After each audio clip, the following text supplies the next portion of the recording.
Supposons que j'ai une très grande population et que je cherche à déterminer dans cette population-là la proportion des gens qui ont les yeux bruns. Puis, ici pour proportion, alors ce que je veux déterminer, c'est la proportion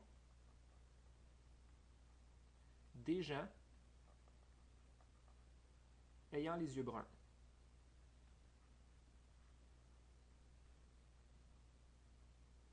Alors ici, j'ai une population, ce n'est pas nécessaire d'indiquer ici, par exemple, une taille, mais disons qu'elle est très grande. Donc, très grande.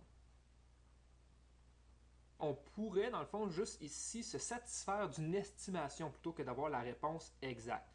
Alors, pour procéder par estimation, ce qu'on va faire, c'est qu'on va prendre un échantillon. Donc, ici que je prends un échantillon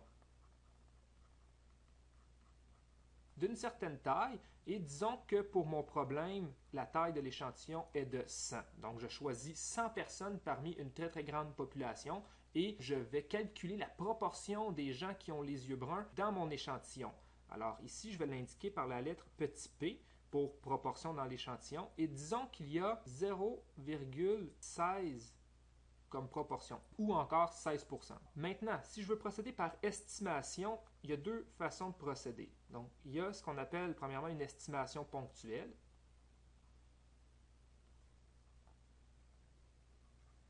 Donc, l'estimation ponctuelle, c'est tout simplement de dire, dans mon échantillon de taille 100, j'avais une proportion de 16%. Eh bien, la proportion dans la population, puis je vais dire qu'elle est exactement la même que la proportion dans mon échantillon. Dans ce cas-ci, 0,16 ou 16%. C'est une première estimation. Par contre, la probabilité que dans la population, ça soit exactement 16% des gens qui ont les yeux bruns est pratiquement nulle. Et donc, de prendre cette simple proportion-là pour la généraliser pour la population, on court des risques, en fait, en agissant de la sorte. Alors, ce qu'on va plutôt faire, on va y aller par intervalle de confiance. Donc, estimation par intervalle de confiance.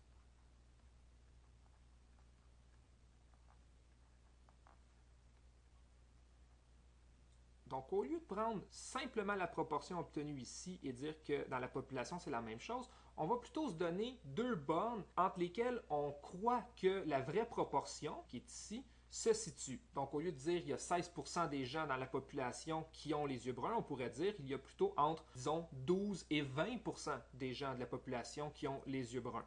Et on va aussi donner un niveau de confiance vis-à-vis notre intervalle. Donc, est-ce qu'on est très confiant que la réponse se situe, par exemple, entre 12 et 20%, ou on n'est pas trop confiant? Première chose, quand on a une proportion, on sait que la distribution d'une proportion suit une loi normale de moyenne pi et d'écart type pi 1 moins pi sur racine de n. Et là, on a par exemple quelques conditions à regarder ou en fait à respecter pour s'assurer que la distribution suit vraiment ou approximativement la loi normale de paramètres ici pi et racine de pi 1 moins pi sur n. Alors, les petits trucs qu'on doit regarder, premièrement, c'est que notre échantillon soit, la taille de notre échantillon soit plus grande que 30. Donc ça, c'est le cas. On doit s'assurer que le ratio taille d'échantillon sur taille de la population soit plus petit ou égal à 5%. Ici, étant donné que la population est très grande, on va dire que c'est respecté. On doit aussi vérifier que n fois la proportion soit plus grand ou égal à 5 et que n fois 1 moins la proportion soit plus grand ou égal à 5. Donc, je connais n, c'est la taille de ma population, ou plutôt de mon échantillon qui est 100, mais je ne connais pas les proportions ici parce que c'est ce que je cherche à estimer. Alors ça, on va y revenir plus tard, okay? Mais on va supposer que c'est respecté pour pouvoir ici utiliser notre modèle. Je vais peut-être juste réécrire ici que dans mon échantillon, j'avais une proportion de 16% et un échantillon de taille 100. Donc là, maintenant, ce qu'on veut faire, c'est estimer par intervalle de confiance. Donc ici, on suit une loi normale. Je vais faire un dessin d'une loi normale et on va l'analyser un petit peu. Voilà. Donc ma loi normale, toujours centrée sur la moyenne. Alors ici, ceci correspond, si on veut, à la moyenne pour la variable P et ceci correspond à l'écart type pour la variable aléatoire P. Alors, bien entendu, une loi normale, c'est toujours centré sur sa moyenne. On a pi. Donc ici, ce que je vais faire, c'est que je vais indiquer la variable aléatoire P pour la proportion Et juste en dessous, je vais indiquer les codes Z qui sont associés aux différentes valeurs ici qu'on va prendre pour la variable aléatoire P. Le centre est toujours centré sur la moyenne ou encore une code Z de 0. Et là, ce que je veux faire, c'est un intervalle dans lequel devrait se situer notre proportion. Alors ici, ce que je vais faire, c'est prendre un intervalle de confiance et on va donner un pourcentage. Disons qu'on va prendre 90%. Donc, intervalle de confiance à 90%. Ce que ça veut dire, c'est que centré par rapport à la moyenne, je vais me créer un intervalle qui devrait regrouper 90% des proportions échantillonnales. Ce que ça veut dire, c'est que je prends un échantillon de taille 100. Là, ici, je travaille avec des échantillons toujours de taille 100.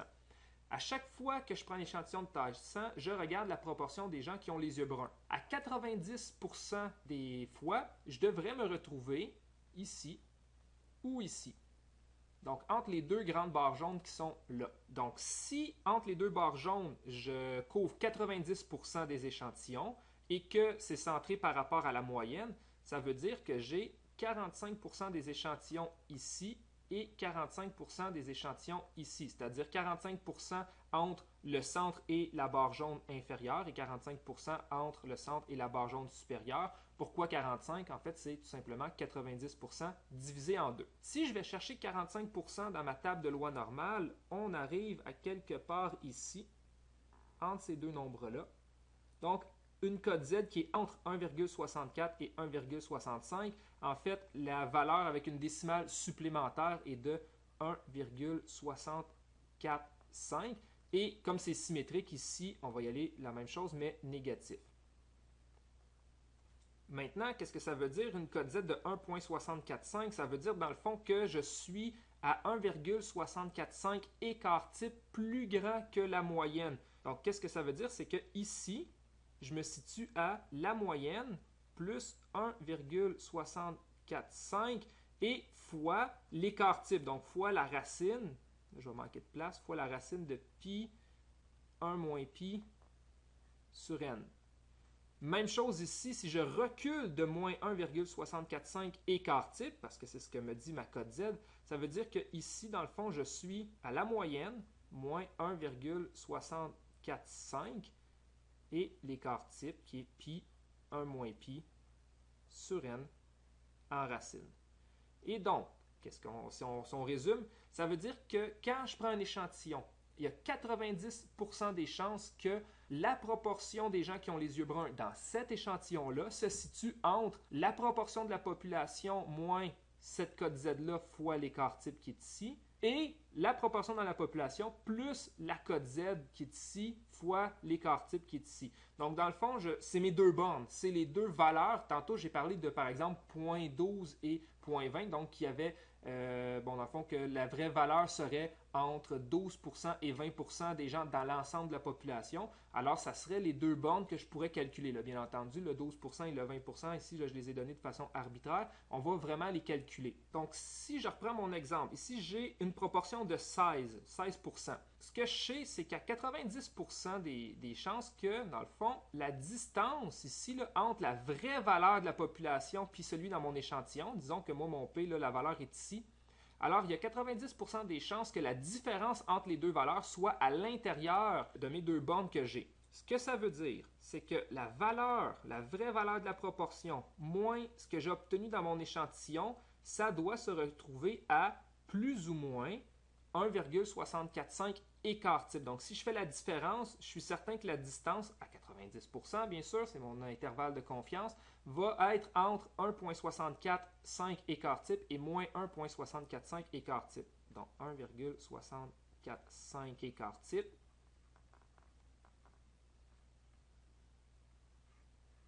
Et moins 1,645 écart type.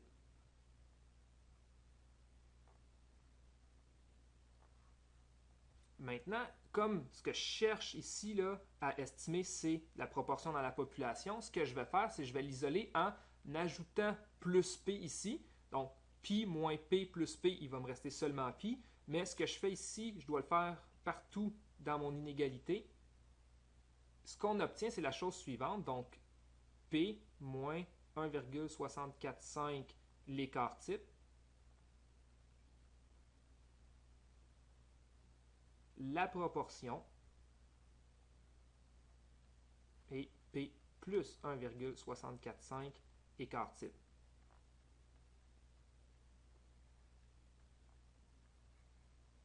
Maintenant, je vais remplacer. Alors, P, c'est 0,16 moins 1,645 fois la racine de, pi fois 1 moins pi sur n c'est 100. Pi, je ne le connais pas parce que c'est la proportion que j'essaie ici d'estimer. Alors, ce qu'on va faire, c'est qu'on va remplacer la valeur de pi ici par P parce que j'ai pas le choix. Si je veux être capable de faire une estimation, il va falloir que je remplace par une valeur que je connais. Et l'estimation va rester bonne. Alors ici, même chose de l'autre côté. Alors les pi, je vais les remplacer par des p pour pouvoir effectuer le calcul. Alors, 16% fois 1 moins 16%, donc 84%. Voilà le pi. Et même chose de l'autre côté, 0,16 plus la cote z, racine de, p, 0,16 fois 0,84 sur 100. Alors ici, on effectue les calculs. Je vais vous éviter les calculs. Je vais venir écrire ici. On obtient comme borne ou comme intervalle de confiance que la proportion devrait se situer entre 0,22 et 0,10. Donc entre 10 et 22%, ce qui serait la proportion des gens qui ont les yeux bruns dans ma population. Et je suis confiant à 90% que la vraie valeur dans la population se situe entre ces deux bornes-là. Maintenant, ce que je pourrais faire, c'est modifier mon intervalle de confiance, donc avoir plus confiance. 90%, c'est un pourcentage courant. On peut aussi avoir 95%. Donc, si je veux avoir un intervalle de confiance à 95%, si on divise en deux, c'est plus 45-45 de chaque côté, mais bien 47,5% de chaque côté. Si on vient dans la table de loi normale, on doit venir chercher ici, on l'a lui exactement, donc une cote Z de 1,96, donc 1,96 ou moins 1,96. Et on peut faire les mêmes calculs ici en changeant la cote Z dans nos calculs. Donc, si on fait les calculs, 0,16 moins 1,96, le reste est pareil. Même chose ici, on aurait plutôt 1,96. Donc, dans le fond, la seule chose qui change, c'est la cote Z. C'est la seule chose qui change quand on modifie le niveau de confiance de notre intervalle. Si on effectue les calculs pour un intervalle de confiance à 95%, ce qu'on obtient comme résultat, c'est que la proportion serait entre 23,2% et 8,8%, donc 0,088.